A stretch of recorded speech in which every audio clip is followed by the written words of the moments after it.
আসসালামু আলাইকুম রহমতুল্লাহি ওয়া বারাকাতুহু। ইন্নাল হামদালিল্লাহ ওয়াসসালাতু ওয়াসসালামু আলা রাসূলিল্লাহ বা'দ। সম্মানিত দর্শক শ্রোতা, কাছে দূরে, দেশে কিংবা প্রবাসে যে যেখান থেকে আমাদের দেখছেন শুনছেন, সবাইকে জানাই আন্তরিক শুভেচ্ছা ও অভিনন্দন। আশা করছি এই সুন্দর সকালে ভালো বোধ করছেন। আল্লাহ তাআলা আমাদের সবাইকে সুস্থ, নিরাপদ ও নেক হায়াত দান করুন। আপনারা জানেন, এই অনুষ্ঠানে প্রতিদিন একই সময়ে জীবন ঘনিষ্ঠ ইসলামের যে বিষয়গুলো রয়েছে সেগুলো আমরা আলোকপাত করার চেষ্টা করি। সেই ধারাবাহিকতায় আজ আমরা একটি গুরুত্বপূর্ণ বিষয় চয়ন করেছি, আর এর জন্য আমরা আহ্বান জানিয়েছি আমাদের স্টুডিওতে আসবার জন্য একজন বিশিষ্ট ইসলামিক স্কলারকে। আজ আমাদের সঙ্গে যোগ দিয়েছেন মুফতি আরিফ উদ্দিন মারুফ, খতিব, সার্কিট হাউস, জামে মসজিদ, কাকরাইল, ঢাকা। আসসালামু আলাইকুম ওয়া রাহমাতুল্লাহি ওয়া বারাকাতুহু। ওয়া আলাইকুম আসসালাম ওয়া রাহমাতুল্লাহি ওয়া বারাকাতুহু। শেখ কেমন আছেন? আলহামদুলিল্লাহ, আপনি ভালো আছেন? আলহামদুলিল্লাহ। প্রিয় দর্শক শ্রোতা, আজ আমরা যে বিষয়ে আলোচনা করতে চাই সেটি হলো ইসলামে বৃক্ষরোপণ ও বনায়ন। একেবারে আমাদের চারপাশে যে গড়ে ওঠা পরিবেশ, প্রতিনিয়ত আমরা যে অক্সিজেন নিয়ে বেঁচে থাকি, তার যে উৎস বৃক্ষ এবং বনায়ন, বনাঞ্চল, এই বিষয়গুলোর সঙ্গেই কিন্তু প্রকৃতির সঙ্গেই পৃথিবী এবং প্রাণীদের জীবন ওতপ্রোতভাবে জড়িত। ইসলাম এমন একটি ধর্ম, যেই ধর্ম কেবলমাত্র আধ্যাত্মিকতার কথাই বলেনি, এখানে আধুনিকতার কথাও রয়েছে। ইসলাম কেবল পরকালের কথাই বলেনি, এখানে দুনিয়া বা পার্থিব জীবনের কথাও রয়েছে। মানব দেহের জন্য, মানব জাতির জন্য, এমনকি প্রাণীকুলের জন্য, পক্ষীকুলের জন্য যা কিছু উপকারী, কল্যাণকর, সেই বিধানই ইসলামে দেয়া হয়েছে। আজকে সারা পৃথিবীতে পরিবেশবাদী আন্দোলনকারীরা পরিবেশ নিয়ে নানা ধরনের লেকচার দেন, বক্তব্য দেন, সম্মেলন আয়োজন করেন, এমনকি এটাকে কেন্দ্র করে হাজার কোটি টাকার বাণিজ্য হয়। সারা পৃথিবীব্যাপী বিভিন্ন পরিবেশ কর্মীরা তারা আন্দোলন করেন, তারা বিদেশি এনজিও ফান্ড কালেকশন করেন। অথচ একজন মুসলমান হিসাবে আমরা বলতে পারি, কোরআন এবং সুন্নাহের মধ্যে বৃক্ষরোপণ, বনায়ন এবং পরিবেশের উন্নয়নে আমাদেরকে এতটা সরব থাকতে বলা হয়েছে, প্রকৃতি এবং পৃথিবী নিয়ে এতটা চিন্তা করতে বলা হয়েছে যে এটা একজন পরিবেশ কর্মীর সারা জীবনের কর্ম একত্রিত করলেও সে এতগুলো নীতি কথা একত্রিত করতে পারবে না। ইসলামের মধ্যে এতগুলো বৃক্ষ নিয়ে নীতি কথা রয়েছে বিভিন্ন আঙ্গিকে। এই বিষয়গুলো আমাদের চোখের সামনে, কখনো সেটা নিদর্শন হিসাবে, কখনো রিজিকের উৎস হিসাবে, কখনো আমাদের জীবনের সঙ্গে উপমা হিসাবে বৃক্ষ, বনায়ন এবং গাছপালা সম্পর্কে, পত্রপল্লব সম্পর্কে, ফল ফসল সম্পর্কে কোরআন হাদিসে বিস্তারিত বিশদভাবে বিবরণ রয়েছে। এসব কিছু আমরা জানতে চাই। একজন মুমিন হিসাবে এটা জানা, বিশ্বাস করা, চিন্তা করা, এটা আমাদের ঈমানের দাবি। আল্লাহ তাআলা তৌফিক দান করুন। আসুন আমরা আমাদের সীমাবদ্ধ সময়ের মধ্যেই এ বিষয়ে আরও বিস্তারিত জানার চেষ্টা করব ইনশাআল্লাহ। জাযাকুমুল্লাহ খায়রা। আলহামদুলিল্লাহ, আলহামদুলিল্লাহি ওয়া কাফা ওয়া সালামুন আলা ইবাদিহিল্লাযীনা ইসতাফা, আম্মা বা'দ। আল্লাহ রাব্বুল আলামিনের মেহেরবানি, মহান করুণা, ফজল ও করম যে আল্লাহ সুবহানাহু ওয়া তাআলা এই পৃথিবীর যা কিছু আছে সবই মানুষের কল্যাণের জন্যে, মানুষের উপকারের জন্যে, আমাদের সুবিধার জন্যই আল্লাহ সুবহানাহু ওয়া তাআলা সৃষ্টি করেছেন।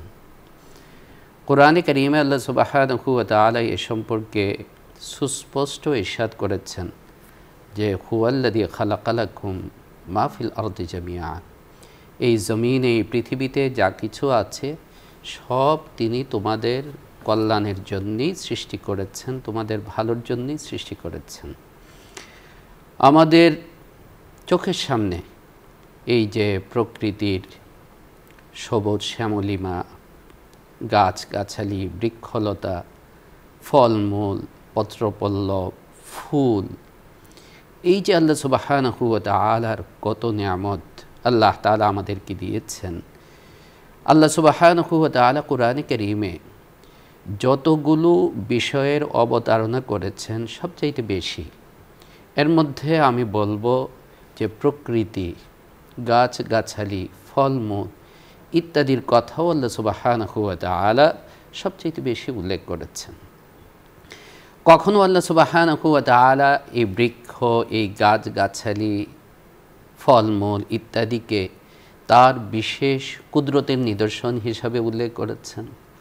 কখনো আল্লাহ সুবহানাহু ওয়া তাআলা তার বিশেষ নিয়ামত, রহমত এবং করুণা হিসাবে উল্লেখ করেছেন। কখনো আল্লাহ সুবহানাহু ওয়া তাআলা পুনরুত্থান দিবসকে বুঝাতে যেয়ে, আখিরাতকে বুঝাতে যেয়ে উপমা হিসাবে এই বিষয়গুলোর কথা আল্লাহ তাআলা উল্লেখ করেছেন।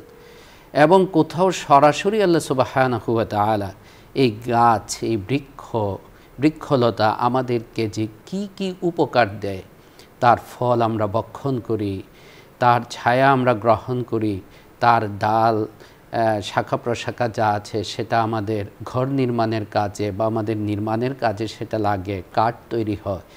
এভাবে আল্লাহ সুবহানাহু ওয়া তাআলা বিভিন্ন আয়াতে একটা বৃক্ষের, গাছের যে উপকারিতা আমাদের জন্যে, গাছের যে কল্যাণ আমাদের জন্য, সেটা আল্লাহ সুবহানাহু ওয়া তাআলা কোরআনে কারীমে উল্লেখ করেছেন।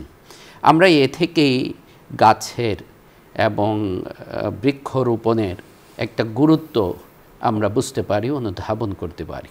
তারপরেও আল্লাহ সুবহানাহু ওয়া তাআলা কোরআনে কারীমে এবং আল্লাহ রাসূল সাল্লাল্লাহু আলাইহি ওয়াসাল্লাম বিশেষভাবে তার হাদিস শরীফের মধ্যে এই বিষয়ে আমাদের দৃষ্টি আকর্ষণ করেছেন। কেবল তাই না, বরং আমাদেরকে নির্দেশ দিয়েছেন। আপনি শুরুতে যে কথাটি বললেন অত্যন্ত চমৎকার কথা, যে আজকে কেবল এই পরিবেশ রক্ষার জন্যে যে আলোচনা, যে পর্যালোচনা, যে সেমিনার, সভা, কত মেহনত, কত পরিশ্রম এবং সংগ্রাম করা হচ্ছে, অথচ ইসলাম এবং ইসলামের নবী আল্লাহ রাসূল সাল্লাল্লাহু আলাইহি ওয়াসাল্লাম বহু বছর আগে আমাদেরকে সে সম্পর্কে সতর্ক করেছেন এবং আমাদের দৃষ্টি আকর্ষণ করেছেন। এখানে একটা আশ্চর্যের ব্যাপার আমরা চিন্তা করি, সেটা হচ্ছে আল্লাহ রাসূল সাল্লাল্লাহু আলাইহি ওয়াসাল্লাম যে জামানাতে এই পৃথিবীতে এসেছেন, আজ থেকে প্রায় 1500 বছর আগে, তখন তো এত ঘন ঘন দালান কোঠা ছিল না। তখন তো আল্লাহর দেওয়া প্রকৃতি ছিল এবং গাছগাছালির অভাব ছিল না, তাই না? অনেক গাছগাছালি, বৃক্ষ তখন ছিল।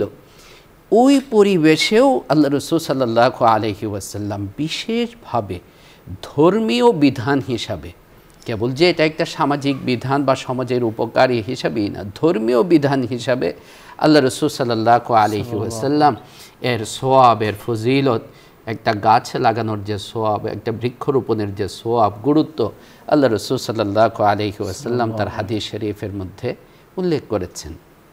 এর চাইতে বড় এবং বেশি সওয়াব আর কী হতে পারে? যে আমরা জানি আমল দুই ধরনের আছে। কিছু আমল আছে এরকম যে আমলগুলো আমি করার মাধ্যমে, করা মাত্রই এটার প্রভাব বা সওয়াবটা, আসরটা শেষ হয়ে যায়।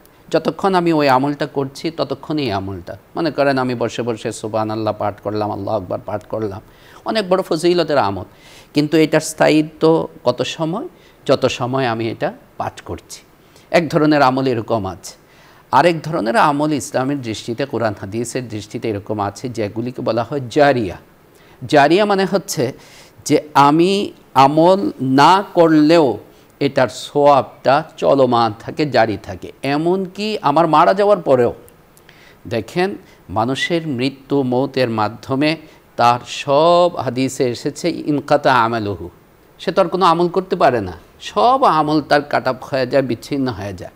কিন্তু একমাত্র এই ধরনের যে আমলগুলো আছে, যে আমলগুলো আমার চলে যাওয়ার পরেও এটার উপকারটা থেকে যায়, এটার আসরটা, প্রভাবটা থেকে যায়, সেই আমলগুলি হচ্ছে এরকম যে জারিয়া, এটার সওয়াব আমি কবরে যাওয়ার পরেও, আমি কবরের জগতে চলে যাওয়ার পরেও, আমার মৌতের পরেও এটার সওয়াব চালু থাকে। আল্লাহ রসুল সাল্লাল্লাহু আলাইহি সাল্লামের এক হাদিস, যে হাদিস ইমাম বুখারী রাহমাতুল্লাহি আলাইহির অত্যন্ত প্রসিদ্ধ গ্রন্থ আল আদাবুল মুফরাদ। এছাড়া সিয়াসিত্তার কিতাবে এই সম্পর্কিত অনেক হাদিস আছে। সেখানে আল্লাহ রসুল উল্লেখ করেছেন যে সাবাআতুন ইউজরি আমালাহু লিল ইবাদ, 7টা আমল এরকম আছে যে আমলগুলো বান্দার জন্য তার সওয়াবকে জারি রাখে। ওয়াহুয়া ফি কবরিহি বাদা মাউতিহি, সে মারা যাওয়ার পর, কবরে চলে যাওয়ার পরেও এটার আমল জারি থাকে। তন্মধ্যে আল্লাহ রসুল সাল্লাল্লাহু আলাইহি ওয়াসাল্লাম যেমন সুসন্তানের কথা উল্লেখ করেছেন, যে আমি যদি আমার সন্তানটাকে দিনদার সুসন্তান বানাতে পারি, তো সে যত ভালো কাজ করবে আমি মা বাবা হিসাবে এটার সওয়াব পাইতে থাকব। ঠিক অনুরূপভাবে আল্লাহ রসুল সাল্লাল্লাহু আলাইহি ওয়াসাল্লাম বলেছেন যে কেউ যদি মানুষের পানের ব্যবস্থা করে দেয়, কল ছিল না কল ব্যবস্থা করে দিয়েছে, কুয়া ছিল না কুয়া ব্যবস্থা করে দিয়েছে, এটারও সওয়াব জারি থাকে। ঠিক অনুরূপভাবে আল্লাহ রসুল সাল্লাল্লাহু আলাইহি সাল্লাম বলেছেন যে কেউ যদি গাছ লাগায়, বৃক্ষরোপণ করে, যতদিন এই গাছটা থাকবে, এই গাছের দ্বারা আল্লাহ রসুল কত ব্যাপক শব্দে বলেছেন যে ইয়াগরিসু গারসান, সে গাছ লাগায়, এরপর এটার দ্বারা উপকৃত হয় পাখি, পশু, জিন, ইনস, নানাভাবে উপকৃত হয়। তার ছায়া দিয়ে, তার ফল দিয়ে, তার ফুল দিয়ে উপকৃত যখন হবে, ইল্লা কানা লাহু সাদাকা, এটা তার জন্য সৎকার সওয়াব হয়ে যাবে। সুবহানাল্লাহ, মানে কত বড় সওয়াব এটা। একটা গাছের জীবন, বড় গাছের শত শত বছরও বেঁচে থাকে। আমি যদি এরকম একটা লাগাইলাম, একটা ফলের গাছ, আম গাছ বা জাম গাছ আছে, অনেক বছর এটার আপনার আয়ু থাকে, অনেক বছর এটা থাকে। যতদিন এটা থাকবে আমি সওয়াব পেতে থাকবো। এমনকি আল্লাহ রাসূল সাল্লাল্লাহু আলাইহি সাল্লাম বলেছেন, এমনকি কেউ যদি সেই গাছ থেকে চুরি করেও খায়, সেখানেও আমার সদকার সওয়াব হবে। কত বড় কথা! যে অর্থাৎ গাছ লাগানো বা বৃক্ষরোপণ করা, এটা একদিকে আমরা দেখতে পাচ্ছি যে এটা সদকা জারিয়া, আবার এটার উপকারটা এত বেশি, এত ব্যাপক যে শুধু মানুষের সাথে এটা সম্পৃক্ত না, মানুষের সাথে এটা সম্পর্ক না, এমনকি আপনার পাখি, পশু, আরও যা আছে, যেভাবে এই গাছ থেকে উপকৃত হবে, আমি সব পেতে থাকবো। সুবহানাল্লাহ। ঠিক অনুরূপভাবে আল্লাহ রাসূল সাল্লাল্লাহু আলাইহি ওয়াসাল্লাম হাদিসের মধ্যে কত গুরুত্ব আরোপ করেছেন যে ইনকামাতিস সাআহ ওয়া ফি ইয়াদিহি ফাসিলা, তুমি দেখতে পাচ্ছ কিয়ামত হয়ে যাবে এরকম অবস্থা, অর্থাৎ তোমার অন্তিম সময়, তোমার শেষ সময়, কিন্তু এই সময়ও তোমার সামনে সুযোগ আছে, তুমি একটা বৃক্ষ রোপণ করতে পারো, একটা গাছ লাগাইতে পারো। ওয়া ফি ইয়াদিহি ফাসিলা ফালা ইয়াকুম হাত্তা ইয়াগরিসাহা, আল্লাহ রাসূল সাল্লাল্লাহু আলাইহি সাল্লাম বলেন যে সে যেন ওই গাছটা লাগিয়ে দেয়, ওই বৃক্ষটা সে রোপণ করে। এখানে কতটা গুরুত্ব প্রকাশ পাচ্ছে যে ওই মুহূর্তটা তো আমি চিন্তা করতে পারতাম, এখানে উদাহরণস্বরূপ কিয়ামতের কথা বলা হয়েছে, কিন্তু উদ্দেশ্য হচ্ছে মানুষের অন্তিম মুহূর্ত, শেষ সময়, যে আমি আর কি হবে, আমি তো এখান থেকে উপকৃত হতে পারবো না। তারপরেও বলা হচ্ছে যে গাছ লাগাও। আমরা বৃক্ষরোপণের ক্ষেত্রে দেখেন, আমাদের ঢাকা শহর, আপনি যদি 50 বছর 40 বছর আগেও ঢাকার চিত্র চিন্তা করেন, কত গাছগাছালি ছিল অনেক, কিন্তু এই কয়েক বছরেই, বিগত 20-30 বছরেই অনেক এখান থেকে চলে গেছে। প্রয়োজন ছিল, বসবাসের প্রয়োজন ছিল, বাড়িঘরের প্রয়োজন ছিল, কিন্তু আমার যদি সদিচ্ছা থাকে, আল্লাহ তাআলার সন্তুষ্টি লাভের ইচ্ছা, নিয়ত যদি আমার থাকে, আমি কিন্তু এর মধ্যেই, আমার যতটুকু জায়গা, এর মধ্যে আমি তো অন্তত একটা গাছ তো লাগাতে পারি। ঠিক অনুরূপভাবে এখন তো আপনি জানেন যে টেকনোলজি চলে আসছে ছাদ কৃষি নামে, যে আমি আমার ছাদটাকে এভাবে খালি ফেলে না রেখে আমি সেখানে বনায়ন করতে পারি, গাছগাছালি আমি লাগাইতে পারি, যে গাছগাছালির দ্বারা সবাই উপকৃত হবে। আল্লাহ রাসূল সাল্লাল্লাহু আলাইহি ওয়াসাল্লামের হাদিস শরীফের মধ্যে অনর্থক কেউ যদি বৃক্ষ নিধন করে, গাছ নষ্ট করে, আমরা অনেক সময় দেখি, খেয়াল করি, রাস্তার ছেলেরা বাস যাচ্ছে, টান মেরে ডালটা ছিঁড়ে ফেললো, গাছের ডালটা সে ভেঙে ফেললো, ছিঁড়ে ফেললো। না, এটা কখনো উচিত না, জায়েজ নেই এটা। বরং কোনো কারণ ছাড়া কেউ যদি গাছ কেটে ফেলে, আল্লাহ রাসূল সাল্লাল্লাহু আলাইহি সাল্লাম বলেছেন, সুনান আবু দাউদের হাদিস, সাওয়াবাল্লাহু রাসাহু ফিন্নার, আল্লাহ তাআলা তাকে জাহান্নামে নিক্ষেপ করবেন, জাহান্নামে আল্লাহ সুবহানাহু ওয়া তাআলা তাকে ফেলে দিবেন, নিয়ে যাবেন। তাহলে এই হাদিস থেকে আমরা বুঝতে পারতেছি যে একদিকে বৃক্ষরোপণ করা, গাছ লাগানো, এটা যেমন সোয়াবের, ফজিলতের, শরীয়তের একটা হুকুম, সাথে সাথে আবার গাছকে অনর্থক কেটে ফেলা, নষ্ট করে ফেলা, নিধন করা, এটাও শরীয়তে গর্হিত কাজ এবং গুনাহের কাজ। তাই আমাদেরকে অবশ্যই খেয়াল রাখতে হবে।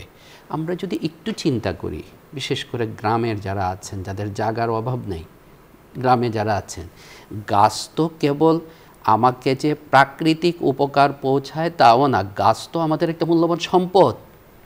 আপনি যদি একটা গাছ লাগান বা কিছু কাঠের গাছ আপনি লাগান, 20 বছর 30 বছর মেয়াদি, এখন তো অনেক এরকম কাঠের গাছ চলে আসছে।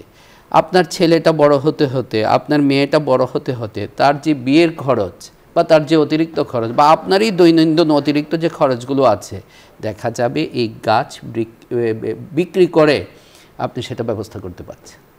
তাই চিন্তা করা যে গাছ এটা শুধু এরকমই না যে এটার দ্বারা মানুষে উপকৃত হবে, এটা আমার জন্য বড় একটা ইনভেস্ট, একটা বিনিয়োগের মতো, এটা আমার জন্য একটা সম্পদ। তাই আমরা প্রত্যেকেই চিন্তা করা যে কীভাবে আমরা বনায়ন আরও বৃদ্ধি করতে পারি, বৃক্ষরোপণ করতে পারি, গাছ লাগাইতে পারি। যত বেশি গাছ লাগানো হবে, প্রকৃত তত বেশি আপনার আরামদায়ক হবে এবং সুন্দর হবে। আল্লাহ রাসূল সাল্লাল্লাহু আলাইহি সাল্লামের হাদিস থেকে আমরা এ কথাও বুঝতে পারতেছি যে আল্লাহ রাসূল সাল্লাল্লাহু আলাইহি ওয়াসাল্লাম আমাদেরকে ইঙ্গিত করেছেন যে আমাদেরকে হুকুম দিয়েছেন যে আমরা যেন এই বিষয়টা প্রতি গুরুত্ব আরোপ করি এবং বেশি বেশি আমরা যেন বৃক্ষরোপণ করি, আমরা যেন গাছ লাগাই। আল্লাহ সুবহানাহু ওয়া তাআলা কুরআনে কারীমে এই বৃক্ষ সম্পর্কে, এই বৃক্ষের গুরুত্ব সম্পর্কে এবং আমাদেরকে যে কত উপকার পৌঁছায় এই বৃক্ষ, আল্লাহ সুবহানাহু ওয়া তাআলা বিভিন্ন আয়াতে এই বিষয়গুলো উল্লেখ করেছেন। বিশেষ করে আল্লাহ সুবহানাহু ওয়া তাআলা কুরআনে কারীমের যে মক্কি সূরাগুলো আছে, যেগুলো আপনার শেষের দিকে আছে, 30 নম্বর পারাতে, 29 নম্বর পারাতে আর 27 নম্বর পারাতে, আল্লাহ সুবহানাহু ওয়া তাআলা সূরা ওয়াকিয়াতে এ সম্পর্কে অনেকগুলো আয়াত উল্লেখ করেছেন আল্লাহর কুদরতের নিদর্শন হিসাবে। সূরা ওয়াকিয়া তো অনেকেই আমরা তিলাওয়াত করি, অনেকে এটা আমল করি, তো সাথে আমরা তর্জমাটাও পড়ব, তখন বুঝতে পারবো যে আল্লাহ সুবহানাহু ওয়া তাআলার যে কত বড় কুদরতের নিদর্শন এবং উপকারী একটা সৃষ্টি হচ্ছে এই বৃক্ষ। আল্লাহ তাআলা সূরাতুল ওয়াকিয়াতে ইরশাদ করেছেন যে আনতুম তাজরাউনাহু আম নাহনুজ জারিউন, যে এই যে উৎপন্ন করা বৃক্ষ, ফল ফুল বা চাষাবাদের, এগুলো তো আমি করি, এগুলো তোমরা করো না। এরপর আল্লাহ সুবহানাহু ওয়া তাআলা এটাও বলেছেন যে যদি আমি এগুলোকে ধ্বংস করে দিতাম, এগুলি না হতো, তাহলে কি অবস্থাটা হতো তোমাদের। আল্লাহ সুবহানাহু ওয়া তাআলা সূরা আবাসাতে উল্লেখ করেছেন যে আল্লাহ সুবহানাহু ওয়া তাআলা কীভাবে ভূমিকে বিদীর্ণ করে একটা গাছের চারা সেটা উৎপন্ন হয়, বেড়ে ওঠে। এরপর আল্লাহ সুবহানাহু ওয়া তাআলা সেখান থেকে থুম্মা শাক্কাকনাল আরদা শাক্কা ফাআমবাতনা ফিহা হাব্বা ওয়া আইনাবা ওয়া কাদবা, আল্লাহ তাআলা বিভিন্ন শস্য, আঙ্গুর, আরও যে বিভিন্ন ফলমূল আছে, আল্লাহ সুবহানাহু ওয়া তাআলা সেগুলো উৎপন্ন করেন, সেগুলি সৃষ্টি করেন। ঠিক অনুরূপভাবে আল্লাহ সুবহানাহু ওয়া তাআলা এই বৃক্ষ সম্পর্কে সূরাতুর রা'দে তার কুদরতের নিদর্শন হিসেবে তিনি উল্লেখ করেছেন যে আল্লাহর কত বড় কুদরত এটা, যে একই জমিন, একই ভূমি, এক গাছের চারা থেকে, এক গাছ থেকে আল্লাহ তাআলা তার কুদরতে আম সৃষ্টি করতেছেন, আবার পাশাপাশি আরেক গাছ থেকে আল্লাহ সুবহানাহু ওয়া তাআলা এই জাম সৃষ্টি করতেছেন বা কাঁঠাল সৃষ্টি করতেছেন, অন্য ফল আল্লাহ তাআলা সৃষ্টি করতেছেন। ওয়াফিল আরদি কিতাউম মুতাজাবিরাত ওয়া জান্নাতুম মিন আনাব ওয়া যারউন ওয়া নাখিলুন সিনওয়ান ওয়া গায়রু সিনওয়ান ইউসকা বিমাইন ওয়াহিদ। আল্লাহ তাআলা বলেন যে অথচ এক পানি দ্বারাই সেগুলি সিঞ্চিত হয়, একই পানি দেওয়া হচ্ছে, একই মাটি, এক জায়গার মাটি, অথচ আল্লাহ সুবহানাহু ওয়া তাআলা এক একটা থেকে এক একটার ফল নিয়ে আসতেছেন, এক এক গাছ থেকে এক এক ফুল আল্লাহ তাআলা নিয়ে এসেছেন। আল্লাহ সুবহানাহু ওয়া তাআলা কোরআনে কারীমে এই যে প্রকৃতি এক মৌসুমে গাছগাছালি সেগুলি শুষ্ক হয়ে যায়, পাতা ঝরে যায়, কিছুই থাকে না, কেমন একটা বিরান একটা বিশুষ্ক দেখা যায়। আবার আল্লাহ সুবহানাহু ওয়া তাআলা তার কুদরতে যখন বৃষ্টির পানি বর্ষণ করেন, ইহতাজ্জাত ওয়া রাবাত ওয়া আম্বাতাত মিন কুল্লি যাওজিন বাহিজ, সেটা উৎপন্ন হয়, সতেজ হয় এবং জোড়ায় জোড়ায় আল্লাহ সুবহানাহু ওয়া তাআলা বিভিন্ন বৃক্ষ, বিভিন্ন ফলমূল আল্লাহ সুবহানাহু ওয়া তাআলা উৎপন্ন করেন। মুহতারাম, আমরা দেখি যে অনেক সময় অহেতুক গাছ কাটা হয় বা পাতা ছেঁড়া হয়, এই বিষয়টাকে ইসলাম কিভাবে দেখে? আল্লাহ রাসূল সাল্লাল্লাহু আলাইহি ওয়াসাল্লাম কোনো কারণ ছাড়া অনর্থক কোনো বৃক্ষ নিধনকে, গাছ কেটে ফেলাটাকে গুনাহের কাজ বলেছেন এবং তিনি সাবধান সতর্ক করেছেন আর এভাবে হুমকি দিয়েছেন। এক হাদিসে এসেছে, সুনানে আবু দাউদের হাদিস, যে মান কাতা সিদরান সাওয়াবাল্লাহু রাসাহু ফিন্নার, যে ব্যক্তি কোনো কুল বৃক্ষকে কেটে দেয়, কারণ ছাড়া কেটে দেয়, সাওয়াবাল্লাহু রাসাহু ফিন্নার, আল্লাহ সুবহানাহু ওয়া তাআলা জাহান্নামে অধোমুখী করে তাকে নিক্ষিপ্ত করবেন। ওয়াইয়াযু বিল্লাহ। কত মারাত্মক কথা। আমরা অনেক সময় দেখা যায় যে অনর্থক কোনো প্রয়োজন নাই গাছের ডালটা ভেঙে ফেলি বা গাছের চারাটা আছে সেটাকে উপড়ে ফেলি, এটা কখনোই ঠিক নয়। আমি সবসময় চিন্তা করা যে এই গাছের দ্বারা অনেক মানুষ উপকৃত হবে, অনেক সৃষ্টি উপকৃত হবে। সবচাইতে বড় যে জিনিসটা দেখেন যে আজকাল এই যে আমাদের দেশে বলেন বা বিশ্বব্যাপী বলেন, প্রাকৃতিক যে বিপর্যয় হচ্ছে, বিভিন্ন বালা মুসিবত আসতেছে, ভূমিকম্প আসতেছে, এগুলোর যে বাহ্যিক কারণ যেগুলো আছে এর মধ্যে অন্যতম একটা এটাও যে প্রকৃতির যে ভারসাম্যতা, এটা আমরা নষ্ট করে দিচ্ছি।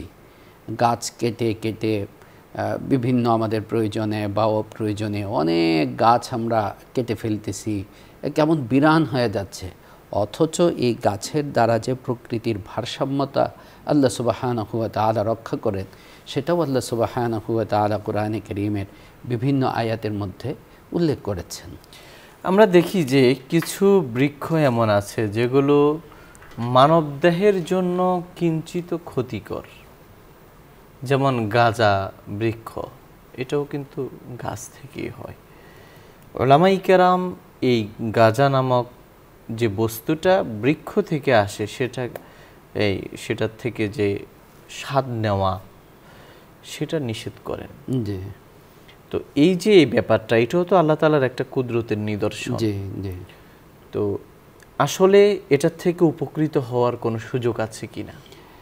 এমনি তো একটা উপকৃত হওয়া যেটা, সেটা হলো প্রাকৃতিক সম্পর্ক। এটা আল্লাহ সুবহানাহু ওয়া তাআলা যে জিনিসটাই সৃষ্টি করেছেন, একটা না একটা উপকার অবশ্যই সেখানে, যদিও আমি তা দ্বারা বাহ্যত কোনো উপকৃত হচ্ছি না, কিন্তু কোনো না কোনো এটার উপকার আছে। আমি যে জিনিসটা করছি সেটা হলো মিসইউজ, এটার অপব্যবহার আমি করছি।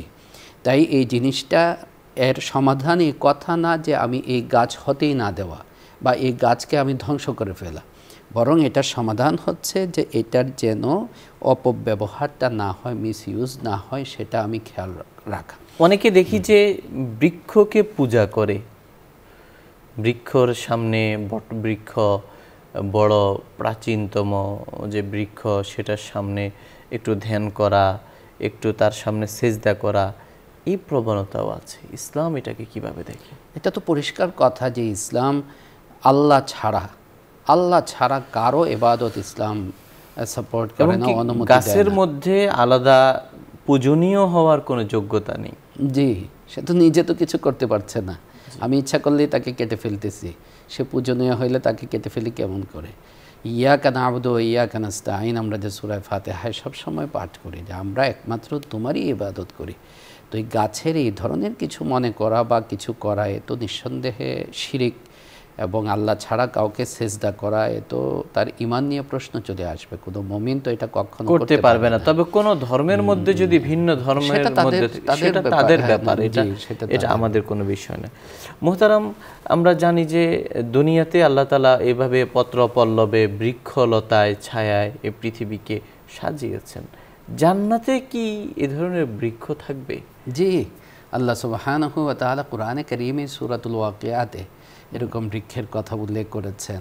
হাদিসের মধ্যে আল্লাহ রাসূল সাল্লাল্লাহু আলাইহি ওয়াসাল্লাম সহিহ হাদিসে এসেছে যে জান্নাতের একটা বৃক্ষ হবে, যে বৃক্ষের ছায়াটা মানে এত বিশালাকার হবে সেই বৃক্ষ, যে একজন অশ্বারোহী, দ্রুতগামী, তার ঘোড়ার উপর আরোহী, তার আপনার লেগে যাবে 600 বছর সেই ছায়াকে অতিক্রম করতে।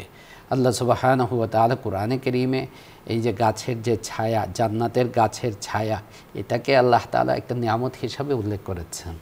অর্থাৎ সেখানেও এই বৃক্ষলতা, গাছগাছালি, সবুজাব একটা প্রাকৃতিক দৃশ্য। জান্নাত শব্দের শাব্দিক অর্থই তো উদ্যান, বাগান। তো বাগান হবে, বৃক্ষলতা হবে না, ফল ফুল হবে না, এটা তো হতে পারে না। শুকরিয়া মোহতারাম, আপনি আমাদের বলছিলেন ইসলামে বৃক্ষরোপণ ও বনায়ন সম্পর্কে। প্রিয় দর্শক শ্রোতা, আলোচনার এই পর্যায়ে আমরা সংক্ষিপ্ত মোনাজাতে অংশগ্রহণ করব। আপনারা চাইলে আমাদের সঙ্গে মোনাজাতে শামিল হতে পারেন। اللهم صل على سيدنا ونبينا وشفيعنا وحبيبنا ومولانا محمد النبي الأمي وعلى آله وصحبه أجمعين. اللهم لك الحمد كله، اللهم لك الشكر كله، اللهم إليك يرجع الأمر كله، لا إله إلا أنت سبحانك إني كنت من الظالمين. لا إله إلا الله وحده لا شريك له، له الملك وله الحمد وهو على كل شيء قدير. يا أرحم الراحمين، يا أرحم الراحمين، يا ذا الجلال والإكرام، يا ذا القوة المتين، يا رحيم يا كريم، يا رحيم يا كريم. ربنا ظلمنا أنفسنا، ربنا ظلمنا أنفسنا، وإن لم تغفر لنا وترحمنا لنكونن من الخاسرين. رب ارحمهما كما ربياني صغيرا، رب ارحمهما كما ربياني صغيرا. ربنا آتنا في الدنيا حسنة وفي الآخرة حسنة وقنا عذاب النار. يا إله العالمين يا رب العالمين. ওগো মালিক, মাবুদ, আপনি যে কত মেহেরবানি আমাদের উপর করেছেন, একটারও আমরা হিসাব দিতে পারবো না, শুকরিয়া আদায় করে শেষ করতে পারবো না। এই যে প্রকৃতির মধ্যে আমাদের উপকারী কত গাছ গাছালি, ফল মূল ফুল, আপনিই তো মালিক সৃষ্টি করে দিয়েছেন, আপনি সৃষ্টি করেছেন, আমরা একটারও শুকরিয়া আদায় করে শেষ করতে পারবো না। ওগো মালিক, আপনি মেহেরবানি করার কারণেই আমরা আপনার এই নিয়ামত সম্পর্কে আলোচনা করতে পেরেছি, শুনতে পেরেছি। আর একটু মেহেরবানি করে আমাদের এই আলোচনাকে আপনি কবুল কইরা নেন, কবুল কইরা নেন। আমাদের সকলের গুনাহ খাতা আপনি মাফ কইরা দেন, আমাদের পিতা মাতাকে মাফ কইরা দেন, বিবি বাচ্চা ভাই বোন ময় মুরব্বী আত্মীয় স্বজন বিশেষত যারা মারা গেছেন সকলকে মাফ কইরা দেন। ও মালিক, মাবুদ, আপনি একমাত্র মেহরবানি করনে वाला, আপনি একমাত্র হেফাজত করনে वाला। মেহরবানি করে আমাদেরকে, আমাদের পরিবারের লোকদেরকে, আমাদের সবাইকে সব ধরনের বালা মুসিবত থেকে আপনি হেফাজত করে, আমাদের দেশের মানুষকে আপনি হেফাজত করে, বিশেষ করে আমাদের দেশের মানুষকে ভূমিকম্প থেকে আপনি হেফাজত করে, জমিনি আসমানি বালা মুসিবত থেকে হেফাজত করে, সমস্ত মুসলিমিন মুসলিমাতকে আপনি হেফাজত করেন, মুসলিম দেশগুলোকে আপনি হেফাজত করেন, সারা পৃথিবীবাসীর উপর রহমতের ফয়সালা আম কইরা দেন, হেদায়েতের ফয়সালা আম কইরা দেন। ওগো মালিক, মাবুদ, আজকে যাদের উসিলায় আমরা এই সুন্দর আলোচনা শুনতে পেরেছি, করতে পেরেছি, যারা এর জন্য চেষ্টা করেছেন, ইন্তেজাম ব্যবস্থা করেছেন, আপনি তাদেরকেও কবুল কইরা নেন, তাদের সব পেরেশানি আপনি দূর কইরা দেন। ওগো ওগো মালিক মাবুদ, আমাদের ঘরে বাহিরে বারাকাত দিয়ে আপনি ভরপুর কইরা দেন, শান্তি ও নিরাপত্তা দিয়ে আপনি ভরপুর কইরা দেন। আমাদের যারা অসুস্থ আছেন তাদেরকে শিফা দিয়া দেন, আমাদের অসুস্থদেরকে আপনি শিফা দিয়া দেন। আমাদের অভাবগ্রস্ত যারা, তাদের অভাবকে আপনি দূর কইরা দেন। যাদের কামাই রোজগার নাই তাদের হালাল কামাইয়ের ব্যবস্থা আপনি কইরা দেন। ও মালিক মাবুদ, আমাদের সন্তানদেরকে সুসন্তান বানায়া দেন, পিতামাতার কথা শুননেওয়ালা বানায়া দেন। ও মালিক মাবুদ, আমরা তো আপনার কাছেই চাইব, আপনি ছাড়া তো আমাদের আর কেউ নাই, আপনি ছাড়া আমাদের আর কেউ নাই। মেহেরবানি করে আপনার রহমতের ছায়াতলে আমাদেরকে আশ্রয় দিয়া দেন, আপনার রহমতের ছায়াতলে আমাদেরকে আশ্রয় দিয়ে দেন। ও মালিক মাবুদ, একদিন তো আমাদের সকলকে মরতে হবে, কি যে অবস্থাটা হবে আমরা কেউ জানি না। মেহেরবানি করে আমাদের মওতকে আপনি সহজ কইরা দেন, সাকরাতুল মওতের উপর আমাদেরকে সাহায্য করেন, আমাদের সকলকে আপনি হেফাজত করেন। মওতের পরবর্তী জিন্দেগি আপনি সহজ কইরা দেন, আপনি সাহায্য করেন, আমাদের সকলের জন্য জান্নাতের ফয়সালা করেন, জাহান্নামের আযাব থেকে বাঁচায় দেন। ও মালিক, আমাদের দোয়াকে আপনি কবুল কইরা নেন, আমাদের দোয়াকে আপনি কবুল কইরা নেন। সাল্লাল্লাহু ওয়াসাল্লাম আলা সাইয়্যিদিনা মুহাম্মদ ওয়া আলিহি ওয়া সাহবিহি আজমাইন। আমিন আমিন আমিন বিরহমাতিকা ইয়া আরহামার রাহিমিন। প্রিয় দর্শক শ্রোতা, এতক্ষণ ধরে অত্যন্ত ধৈর্য সহ আপনারা শুনছিলেন আপনাদের প্রিয় অনুষ্ঠান আলোকিত প্রতিদিন। পুরো সময় আমাদের সঙ্গে থাকার জন্য ধন্যবাদ। আমা আলাইনা ইল্লাল বালাগ। আসসালামু আলাইকুম ওয়া রাহমাতুল্লাহি ওয়া বারাকাতুহু।